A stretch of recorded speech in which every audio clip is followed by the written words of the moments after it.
નમસ્કાર મિત્રો, સ્વાગત છે તમારું અમારી યુટ્યુબ ચેનલ G24 લાઈવ ગુજરાતીની અંદર। અરબી સમુદ્રમાં વાવાઝોડા લઈને બનવાને લઈને મિત્રો હવે ફાઇનલ માહિતી આવી ગઈ છે કે હવે જે વાવાઝોડું છે એ અરબી સમુદ્રમાં જ બનવાનું છે। જો કે હજી મિત્રો તેનો ટ્રેક નક્કી નથી કે આ વાવાઝોડું કઈ દિશામાં જશે, ગુજરાતમાં ત્રાટકશે, મહારાષ્ટ્રમાં ત્રાટકશે કે ઓમાન તરફ જશે, આ ટ્રેક હજુ મિત્રો નક્કી નથી। પરંતુ અરબી સમુદ્રની અંદર વાવાઝોડું લઈને બનવાને લઈને પાકા સંકેત મળી ગયા છે। સાથે સાથે બંગાળની ખાડીની અંદર પણ મિત્રો એક સાયક્લોન બનશે। જો કે આ સાયક્લોનની અસર ગુજરાત તરફ નહીં રહે। આ સાયક્લોન મિત્રો ખાસ કરીને મ્યાનમાર અથવા બાંગ્લાદેશ તરફ મિત્રો જઈ શકે છે। એટલે કે એક સાથે બે વાવાઝોડા ચોમાસાની શરૂઆતમાં બની રહ્યા છે, જેને લઈને આ વાવાઝોડા ખૂબ જ વહેલા બનતા ચોમાસું ઝડપથી આગળ વધશે અને જેને લઈને કેરળની અંદર એક અઠવાડિયું વહેલું ચોમાસું છે એન્ટ્રી મારશે। દર વખતે 1 જૂનની આસપાસ કેરળની અંદર ચોમાસું બેસતું હોય છે, પરંતુ આ વર્ષે એક અઠવાડિયું વહેલા એટલે કે 25 તારીખની આસપાસ ચોમાસાની સત્તાવાર રીતે જાહેરાત છે કેરળની અંદર એન્ટ્રી કરી શકે છે। ગુજરાતની અંદર મિત્રો સત્તાવાર રીતે ચોમાસું છે ક્યારે એન્ટ્રી કરી શકે છે, કેટલા તબક્કામાં વાવણી થશે અને ખાસ કરીને આ વાવાઝોડાની અસરને કારણે ગુજરાતના કયા જિલ્લામાં કેવો વરસાદ રહેશે તેને લઈને જ મિત્રો આજના વિડીયોમાં આપણે વાત કરવાના છીએ। તો આ વિડીયોને અંત સુધી જોજો, તેમજ મારી YouTube channel G24 live Gujarati પર આપ નવા હો તો ચેનલને સબસ્ક્રાઇબ કરી દેજો, તેમજ મિત્રો આ વિડીયોને લાઇક કરી દેજો। તો મિત્રો ખાસ કરીને હવે વાવાઝોડા વિશે વાત કરીએ તો અહીંયા તમે જોઈ શકો છો, ખાસ કરીને બંગાળની ખાડીની અંદર અરબી સમુદ્ર અને હિન્દ મહાસાગરની અંદર પૂરેપૂરો ભેજ છે એ આવી ચૂક્યો છે અને ખાસ કરીને ભારતના ઉત્તરના રાજ્યો છે, રાજસ્થાન, ગુજરાત સહિતના જે રાજ્યો છે એની અંદર ભારે ગરમી પડી રહી છે। ગઈકાલની જ વાત કરીએ તો ગુજરાતની અંદર 43 ડિગ્રી સુધી તાપમાન છે એ જતું રહ્યું હતું અને અંબાલાલ પટેલે અત્યારથી આગાહી કરી કે જ્યાં સુધી પ્રી મોન્સૂન એક્ટિવિટી શરૂ નહીં થાય, એટલે કે ખાસ કરીને રોહિણી નક્ષત્રની અંદર પહેલા ભાગની અંદર પણ ભારે ગરમી પડશે। એટલે કે મે મહિનાની વાત કરીએ તો મે મહિનાની લગભગ 25 તારીખ સુધી મિત્રો ભારે ગરમી જોવા મળી શકે।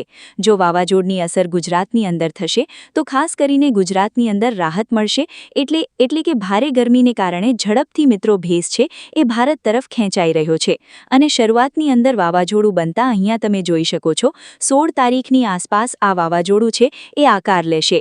આમ તો જોવા જઈએ તો કેરળના દરિયાકાંઠાની આસપાસ મિત્રો આ વાવાઝોડું આકાર લેવાનો છે, જેને લઈને શ્રીલંકા, કેરળ, તમિલનાડુ, ગોવા છે, આંધ્રપ્રદેશ છે, આ વિસ્તારોની અંદર ભારે વરસાદ જોવા મળી શકે છે। વાવાઝોડું ખાસ કરીને કેરળની આસપાસ અરબી સમુદ્રમાં બની રહ્યું છે, ત્યારબાદ મિત્રો તેનો ટ્રેક છે એ કંઈક આવી રીતે છે એ જોવા મળી રહ્યું છે। આવી રીતે મિત્રો હાલના ટ્રેક પ્રમાણે આ વાવાઝોડું ઓમાન તરફ મિત્રો ફંટા, પરંતુ દર વખતેના ડેટા જોઈએ તો ખાસ કરીને આની પહેલા તોકતે વાવાઝોડું આવ્યું હતું, તો આ રીતે સીધું જ મિત્રો ખાસ કરીને અમરેલી અને ગીર સોમનાથના ઉનાની અંદર ત્રાટક્યું। તો આની પછી જે બીપરજોય નામનું વાવાઝોડું આવ્યું હતું, તો બીપરજોય નામનો વાવાઝોડોનો પણ ટ્રેક કંઈક આવી રીતનો હતો અને આવી રીતે દૂર જઈ અને સીધું જ મિત્રો કચ્છની અંદર ત્રાટક્યું। એટલે કે જ્યારે ચોમાસાની શરૂઆતની અંદર વાવાઝોડા બને છે ઓમાન તરફ ફંટાવાની જગ્યાએ મિત્રો શરૂઆતમાં ઓમાન તરફ વળતા હોય છે, પરંતુ ખાસ કરીને આ વાવાઝોડા છે ગુજરાત તરફ પણ આવી શકે છે। જો કે વાવાઝોડું 20 તારીખની આસપાસ મિત્રો ખાસ કરીને આકાર લઈ રહ્યું છે, ત્યારબાદ મિત્રો 18 તારીખની આસપાસ અને 19 તારીખની આસપાસ મુંબઈથી આશરે 200 કિલોમીટર અને ઉનાથી પણ દીવથી આશરે 300 કિલોમીટર સુધી દૂર હશે।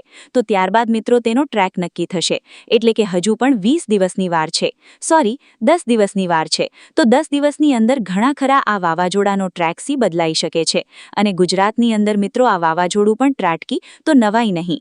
આ બાજુ બંગાળની ખાડીની અંદર પણ હળવું એક વાવાઝોડું બનશે, જો કે ભારે વાવાઝોડું નહીં બને એટલે તેને નામ પણ આપવામાં નહીં આવે। ખાસ કરીને અરબી સમુદ્રમાં જે વાવાઝોડું બની રહ્યું છે તેનો ટ્રેક અત્યાર સુધી જોવા જઈએ તો તમે જોઈ શકો છો તે ઓમાન તરફ જતું દેખાય છે। તો તેને હિસાબે જોવા જઈએ તો ખાસ કરીને વરસાદને લઈને ગુજરાતની અંદર કોઈ શક્યતા નથી, થોડો ઘણો વરસાદ જોવા મળી શકે છે, બાકી તાપમાન છે એ ઊંચું રહેવાનું છે। પરંતુ જો આ વાવાઝોડું ખાસ કરીને 20 તારીખની આસપાસ, 19 અને 20 તારીખની આસપાસ રસ્તો બદલી અને ખાસ કરીને ગુજરાત તરફ મિત્રો આવશે તો ગુજરાતની અંદર 10 ઇંચ સુધીનો વરસાદ પણ ખાબકી શકે છે, નદીની અંદર ભયંકર પૂર પણ આવી શકે છે। તો અંબાલાલ પટેલની આગાહી પ્રમાણે ખાસ કરીને ખેડૂતો તૈયાર થઈ જજો, કારણ કે ચોમાસું છે એ ખૂબ જ ઝડપથી આગળ વધી રહ્યું છે। ઉનાળુ પાક તૈયાર થઈ ગયો હોય તો ખાસ કરીને સંગ્રહ કરી લેજો। વાવાઝોડાનો ખતરો ગુજરાતની ગુજરાતની અંદર 20 તારીખ પછી જોવા મળી શકે છે. પવનની વાત કરી દઈએ તો ખાસ કરીને વાવાઝોડાને કારણે પવનની ઝડપ છે એ ખૂબ જ હશે. અહીંયા તમે જોઈ શકો છો અત્યારના લેટેસ્ટ આકાર પ્રમાણે વાવાઝોડું ખૂબ જ મજબૂત બનતું દેખાય છે. 200 કિલોમીટર પ્રતિ કલાક કરતાં પણ તેની ઝડપ છે એ વધારે જઈ શકે છે. જ્યાં પીળો ભાગ છે એ તમે જોઈ શકો છો 200 કિલોમીટર પ્રતિ કલાક કરતાં પણ તેની ઝડપ જોવા મળી શકે છે. તો વાવાઝોડું ખૂબ જ ભયંકર બની શકે છે અને તેને હિસાબે જોવા જઈએ તો ભારે નુકસાન અને તારાજી પણ જોવા મળી શકે છે. ચોમાસું કેરળની અંદર 25 તારીખની આસપાસ મિત્રો ખાસ કરીને બેસવાની શક્યતા છે. અહીંયા તમે જોઈ શકો છો 25 તારીખની આસપાસ કેરળની અંદર સત્તાવાર રીતે ચોમાસાની છે બેસવાની જાહેરાત થઈ શકે છે. ત્યારબાદ મિત્રો ધીમે ધીમે ચોમાસું છે એ આગળ વધશે અને આગલા પણ તમે પાછળના અહીંયા પણ જોઈ શકો છો. બેકઅપની અંદર પણ મિત્રો ઘણો બધો ભેસ છે એટલે કે ચોમાસું ધીમે ધીમે આગળ વધશે. ગુજરાતની જો વાત કરવામાં આવે તો ગુજરાતની અંદર ખાસ કરીને મુંબઈ સુધી ચોમાસું આવી જશે. ત્યારબાદ મિત્રો ચોમાસું છે એ અટકતું હોય છે તો ગુજરાત દક્ષિણ ગુજરાત સુધી પણ આવી જતું હોય છે. ત્યારબાદ મિત્રો ગુજરાતની અંદર પ્રી મોન્સૂન એક્ટિવિટી શરૂ થશે. સૌથી મોટી વાત કરીએ તો રોહિણી નક્ષત્ર. રોહિણી નક્ષત્ર છે ગુજરાત માટે ખૂબ જ અગત્યનો છે. રોહિણી નક્ષત્ર છે 25 તારીખથી લઈને 7 જૂન સુધી ચાલુ રહેશે. તેના કુલ 4 પાયા હોય છે.